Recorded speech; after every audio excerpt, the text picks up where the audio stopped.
In some of my videos I mentioned that creating classic pure virtual functions inside your objects does not work. The reason for that is that this would imply that a class is abstract and you can't create an instance based on it. However, your objects in Unreal Engine are designed so that you can instance them. This obviously collides with the effect of pure virtual functions. However, the pure virtual macro can be used to simulate the behavior of pure virtual functions to some extent. But there is one major difference. First, let's look at how we can use the pure virtual macro. After you have defined a function, you can add the pure virtual macro afterwards. Important is that you mark your function as virtual because you want to override it in child classes. Now, the macro can take two arguments. The first argument it takes is a reference to the function that should be considered as pure virtual, referenced through the class name and then the function name. Then, as a second argument, you can provide a default implementation for the function. If you have a function without a return value, you don't have to provide the second argument.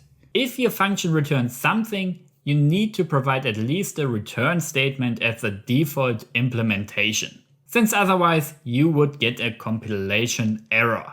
Inside the editor, if you go to the All Classes option to add your custom actor to your level, you will see that you are still able to create an instance of it. To make the engine consider your class as an abstract one, of which you can't create an instance, you have to add the abstract specifier to the uClass macro.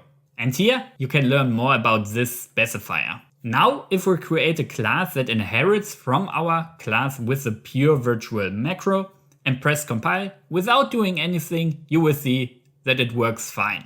This is a difference to classic pure virtual functions.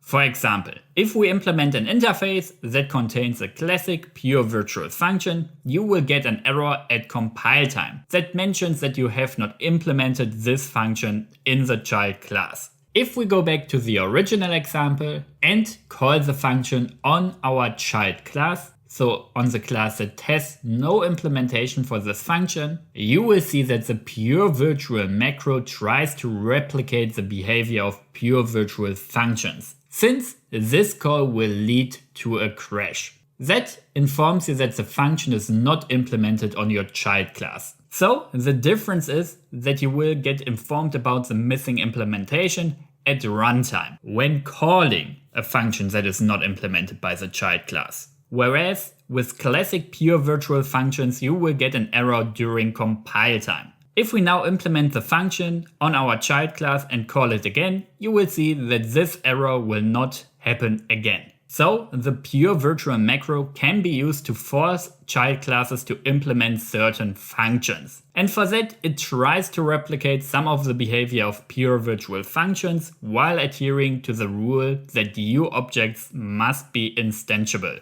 Like always, if you have any questions, feel free to leave them in the comments. Otherwise, subscribe for more Unreal Engine C++ content and see you next time.